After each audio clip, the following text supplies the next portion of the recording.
Has someone in your life ever just not taken a hint? Like, no matter how many times you've told your mom not to call you cutie patootie in front of your friends, she still does it anyway. And now, all of a sudden, all of your friends think it's so funny to call you their little cutie patootie. Or one of your closest friends that you know has a crush on you just won't take a hint that you're not interested.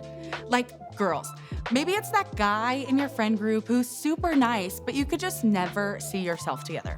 Yeah, sure, your snap streak is like 174 days long, but he should know you're just friends, right? And yeah, okay, you fake flirt every day in math class, but somehow he thinks it's real. Take a hint, right? Or dudes, there's that one girl who always finds a way to sit next to you at lunch and interrupts your bro time. When she texts you, you don't text back. You try to dodge her in the hallway, but somehow she still thinks she has a chance. Well, high school Sierra can totally relate to this because I had a guy friend who just did not take a hint. And when you're in high school, students, one of the coolest things you get to do is go to a school dance. Your friends get to dress up, wear cool shoes, and hang out for the entire evening. Sometimes you even get to go to the dance with a special someone. Ooh. But my sophomore year, my friend group and I decided that we wanted to go to homecoming without dates and just have a girls-only night out. Fun, right? Well, we went to the mall together, bought our dresses, some shoes, and we were planning out every single detail. Where we wanted to go to dinner, who was gonna drive that night, and most importantly, who was gonna be on aux. Well, our perfect plan was in danger one Tuesday afternoon when I walked to my locker and I saw my guy friend Bobby holding flowers and a big sign that said, "Wanna go to HOCO?" ? There were people taking pictures, applauding, and I walked up to Bobby and I said, "Aw, no." What else was I supposed to say? I had plans with my girls. Well, somehow our friendship survived this, and by the time prom came around a couple months later, I thought that I was in the clear, safe from any unwanted promposals. I was sitting in English class, minding my own business, when all of a sudden, I look at the door and in comes Bobby with a bigger sign that said, "Will you go to prom with me?" What? Again, super nice gesture, but I could just not say yes. I thanked him for asking me and explained again that I'm just not interested in being his date. What's crazier than saying no to this boy twice in the same year was that my sister said no to his brother that same week. I promise we have hearts, guys. We just saw them as really, really great friends. And I also didn't want to awkwardly slow dance with Bobby in front of the whole school. And hey, he may have never left the friend zone, but I respect the hustle and the fact that he just kept asking anyway. Over the next couple weeks, we're gonna be in this series called Add Friends. Here's what's gonna happen.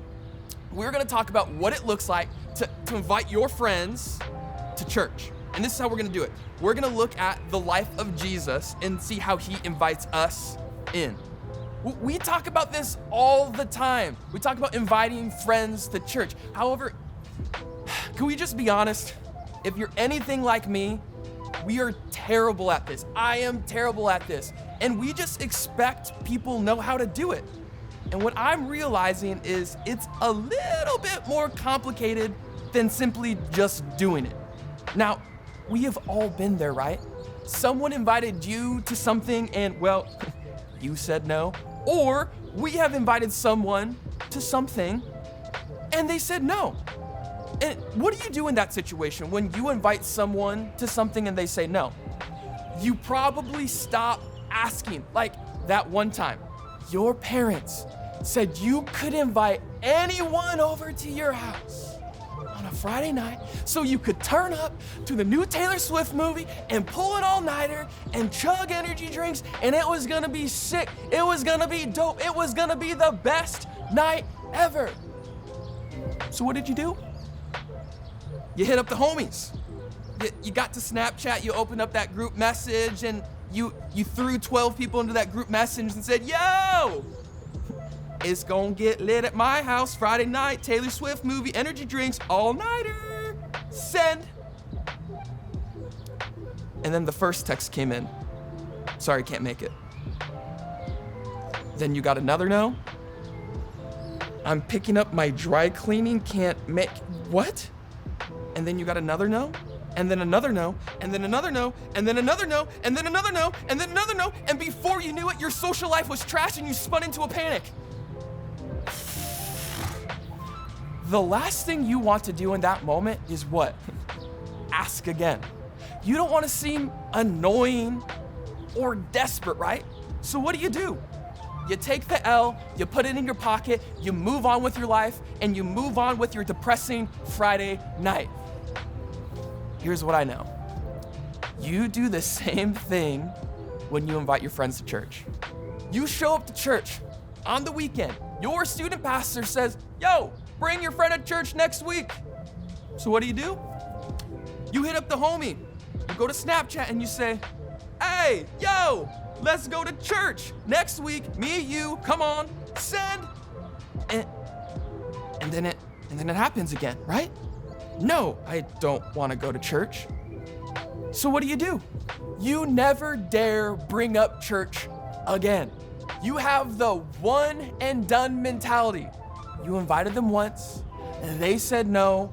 Therefore, I am never, ever inviting friends to church ever again.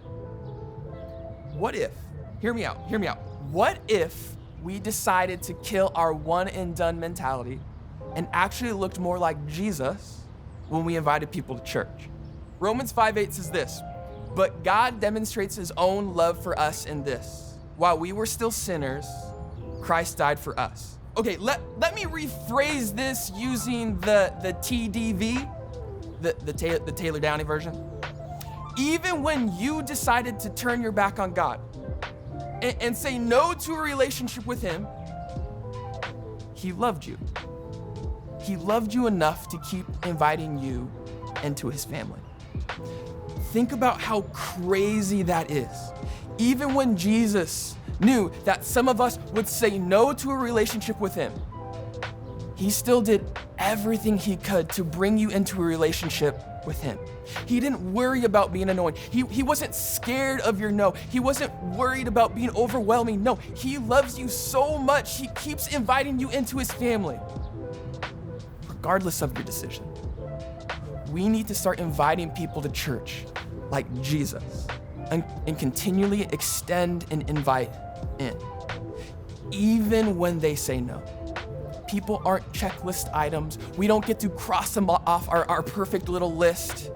Let's start inviting our friends like Jesus and continually invite them to church because we love them. Awesome. Message over. Just invite people more than once. Easy. Done. But is it actually easy? Won't they think I'm lame? I mean, there's a chance. Won't I be annoying them? Potentially, yeah. Will they stop being friends with me? Yeesh, I mean, if that happens, they were sucky friends. Here's the reality. You are all willing to forego all of these potential negatives when you're trying to convince your buddies to watch all 47 seasons of The Last Airbender. And that's just a silly, but let's be real, cool TV show. Why wouldn't we be willing to put it all on the line for something that actually matters? A Life with Jesus isn't a TV show. It's not a bonus add-on. It's the only thing that matters. It's the only thing that has the potential to change every single thing about your life for the better. And we shouldn't shy away from sharing it. Now, we don't just want to say that and hopefully motivate you to invite all your friends and then just move on. We want to give you a specific challenge because we know that you guys will crush it. 3 weeks from now is night zero. You don't want to miss it. We are launching registrations for camp, the wildest, most fun, most intentionally Jesus-centered week of your entire year. And you don't want to go alone. So today in groups, you're going to write down a name. You're going to write down the name of someone you're going to get to night zero in 3 weeks. And let me help you with something right now. No. See, I got the first one out of the way for you. Now you can expect it. You can be ready for it. You can just brush it off your shoulder and ask again and again. You have 3 weeks. Jesus was never scared by your no. Don't be scared by theirs. Let's get that person to night zero.